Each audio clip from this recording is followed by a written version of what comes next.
Olá, alunos. Vamos falar um pouquinho agora sobre temperatura de aquecimento, de vaporização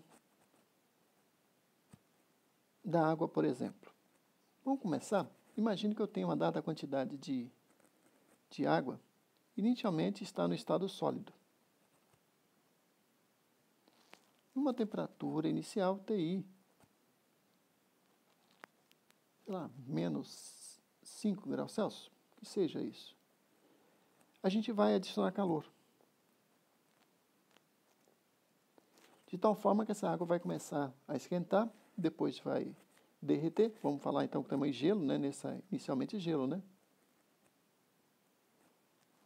Então, o que acontece nesse processo? Inicialmente, então, a temperatura da água no estado sólido, ela aumenta. No ponto A, inicialmente ela sobe a temperatura, vai aumentando a temperatura, até chegar a 0 graus Celsius. A água é uma substância pura e tem como característica que quando ela chega a 0 graus Celsius, ela muda de fase. Então, o gelo começa a derreter. Mas isso não acontece de uma hora para outra, instantaneamente. É um processo demorado. Vocês devem já ter visto quando vocês colocam gelo, por exemplo, a gelar cerveja numa caixa, no isopor, ele vai derretendo. Demora muito tempo. Enquanto o gelo inteiramente não derrete, a temperatura se mantém constante a 0 graus Celsius, na pressão ambiente, evidentemente, né? Então, nesse processo aqui, nós temos o quê? Mudança de fase, o calor latente. A gente chama esse processo latente. Quando eu não tenho mudança de fase, eu chamo de sensível. Só muda a temperatura. Bom, quando todo o gelo derrete, estando aqui no ponto C, a temperatura começa a subir de novo. E vai até 100 graus Celsius aí, ao nível do mar, né? Então, vamos pensar aí que ao nível do mar, a água, quando chega a 100 graus Celsius, começa a mudar de fase de novo. Vaporização, né? A gente chama, então, o processo de passar de líquido para vapor como sendo vaporização. E o processo de passar de sólido para líquido, a gente chama de fusão. Então, de novo, quando chega a 100 graus Celsius, muda de fase, mas não muda a temperatura. A temperatura permanece constante até que a última gota de líquido vire vapor. Então, a gente tem aí, na refrigeração, nós temos uma preocupação muito grande em estudar as trocas, principalmente de vapor para líquido e de líquido para vapor. Onde é que acontecem essas trocas? No nosso evaporador, a gente tem o quê? Fluido refrigerante no estado líquido, passando para o estado de vapor. Esse processo, como eu disse, chama-se vaporização. Já no condensador, eu tenho vapor transformando-se em líquido. Então, nosso ciclo de refrigeração é um ciclo que depende dessas mudanças de fase. Normalmente, a gente pode representar esse processo por diagramas de temperatura vezes volume específico, por exemplo, onde eu faço o seguinte, ó, de acordo aqui com a pressão, eu tenho uma pressão tal aqui, vai acontecer dessa forma. À medida que a pressão aumenta, a mudança de fase, ela se dá na temperatura maior. Então, isso aqui me lembra um pouco daquele fato que quando a gente está indo aí para o Planalto Serrano, aqui em Santa Catarina, São Joaquim, Lages, ali, a altitude é aproximadamente ali 1.000 metros para cima, né? 1.000 metros ali em Lages. Nessa altitude, a água, ela não vaporiza a 100 graus, ela se vaporiza menos 100 graus. Então, vejam que quanto maior a temperatura, a pressão, maior a temperatura de vaporização, de mudança de fase. Então, essa é informação importante que é muito utilizada aí na área de refrigeração. Quando a gente baixa a pressão, a gente facilita a vaporização e a temperatura de vaporização cai. Então, lá em Lages, por exemplo, como eu tenho uma pressão um pouco menor do que a pressão atmosférica, eu tenho uma... Opa! Desculpa aqui, ó, eu errei aqui a setinha, né? Se cai a pressão, que é proporcional. Ó. Deixa eu arrumar aqui. Se cai a pressão, também cai a temperatura de evaporação, ok? Isso, o sinal é esse, né? Se aumenta a pressão, aumenta a temperatura de vaporização. A gente costuma muito usar na área de refrigeração essas curvas, né? Uma curva a gente chama de curva de saturação. O que significa isso? Nesse caso aqui eu dou um diagrama pressão, desse lado aqui, versus entalpia específica, né? Entalpia, para quem não conhece, é representada aí pela letra Hzinha, e nesse caso a entalpia específica, né? É uma propriedade dos fluidos, né? Das substâncias. Vejo que a gente tem nesse diagrama pressão versus entalpia, uma linha preta aqui, ó. Vou fortalecer essa linha para vocês perceberem. Essa linha aqui, a gente chama ela de curva de saturação.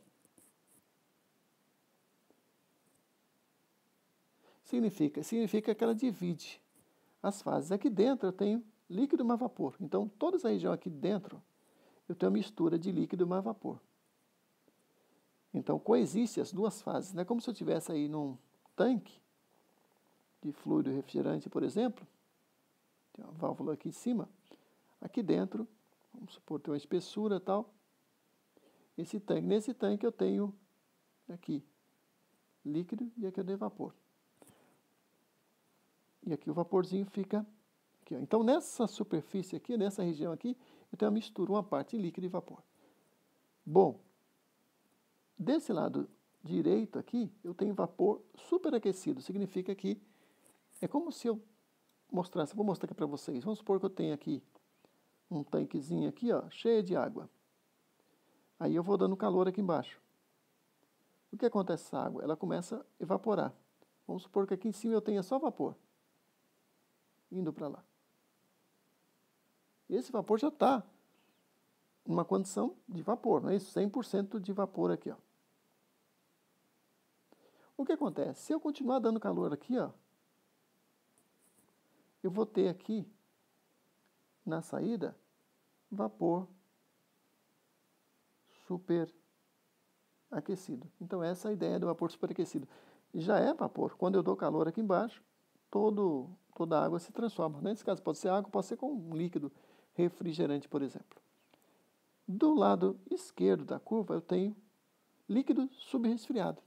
A gente diz que aqui em cima da curva eu tenho 100% de líquido, desse lado, e aqui dentro 100%, desse lado aqui, 100% de vapor. E a gente vai chamar que esse ponto aqui, ó, esse ponto que eu estou marcando aqui agora, é a pressão 2, é a entalpia do líquido para a pressão 2. Nesse ponto aqui, ó, eu tenho a entalpia do líquido, do vapor para a temperatura P1 ou para a pressão P1. Nesse ponto aqui, eu tenho a entalpia do vapor para a pressão P2. E nesse ponto aqui, eu tenho a entalpia do líquido para a pressão P1. Então, veja que eu tenho ali dois pontos importantes, né? Então, nesse processo aqui, eu tenho a vaporização entre eles. Aqui eu tenho líquido e aqui eu tenho vapor. Aqui eu tenho 0% de vapor e aqui eu tenho 100% de vapor. Dito isso, então, esse diagrama, né, pressão versus entalpia, ele ajuda muito nos processos de refrigeração. Um ciclo de refrigeração básica, esse que a gente está acostumado a representar dessa forma, condensador aqui em cima, evaporador aqui embaixo,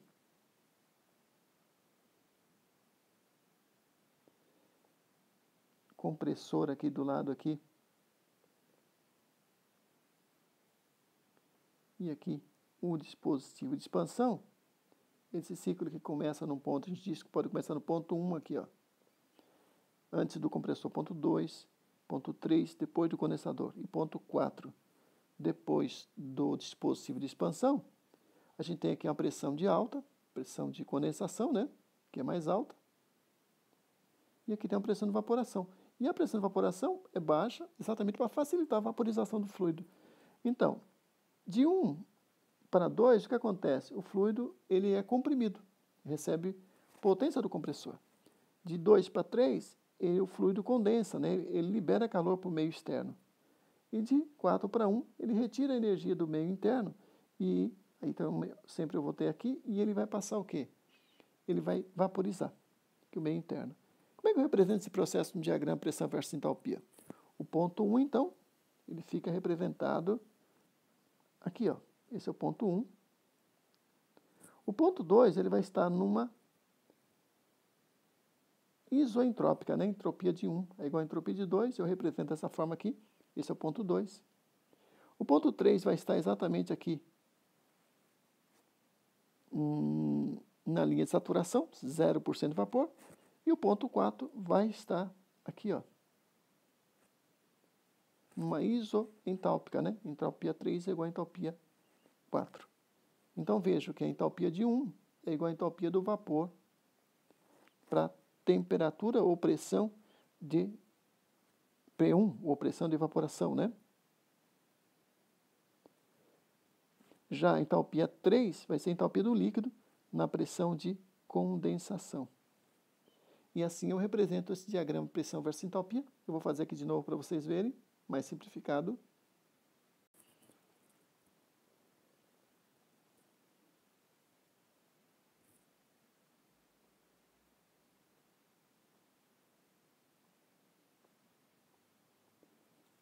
Vejam aí que eu tenho a linha que divide, né? A linha de saturação. Eu tenho aqui a pressão alta, pressão de condensação, aqui tem pressão, entalpia específica. Vou colocar outra linha, que vai ser a pressão de evaporação aqui. E os pontos 1, ponto 2. Ponto 2 vai estar no encontro, então, da linha isobárica, né? A gente chama de pressão, a linha de isobárica é a pressão de condensação. Ponto 3 vai estar aqui nesse ponto, aqui no encontro, né? Da linha de saturação com a pressão de condensação. E o ponto 4 vai estar aqui na pressão de evaporação dentro do ciclo. Então, esse processo aqui é líquido mais vapor, e eu tenho aqui a vaporização. Nesse processo que vai de 2 para 3, eu tenho a condensação. E de 1 para 2, eu tenho a compressão. E de 3 para 4, eu tenho a expansão do fluido, né? Expansão. Vejam que eu podia desenhar também linhas, que eu chamo linhas de isotermas. Uma isoterma é uma linha que vai assim, ó. Ela vem aqui e vai aqui, ó. Isso é uma linha de temperatura constante. Qualquer ponto que está em cima dessa linha tem a mesma temperatura. Quer dizer que essa temperatura aqui, ó, é a mesma que essa temperatura aqui. Que é a mesma que essa, que é a mesma que essa, que é a mesma que essa. Então, vejam que durante todo o processo de condensação, na pressão de condensação, a temperatura não muda, da mesma forma que aconteceu com a água. No processo também de vaporização, vejo aqui, ó, eu tenho aqui de novo ó, uma linha de isoterma, que é essa aqui, ó. As temperaturas nessa linha são todas constantes. Veja que eu tenho essa linha, ela pode fazer assim, ó. Ela vem até aqui, ó. Chega aqui, ela faz assim, ó. Então, qualquer ponto em cima dessa linha aí, ó, está com a mesma temperatura, temperatura de vaporização. Quando ela chega aqui dentro da curva de saturação, que é essa curva aqui, ó, aqui dentro, não acontece mudança de fase. Então, todo esse processo aqui acontece com a mesma temperatura e mesma pressão. Então, é isso. Espero que tenha entendido e até a próxima aula.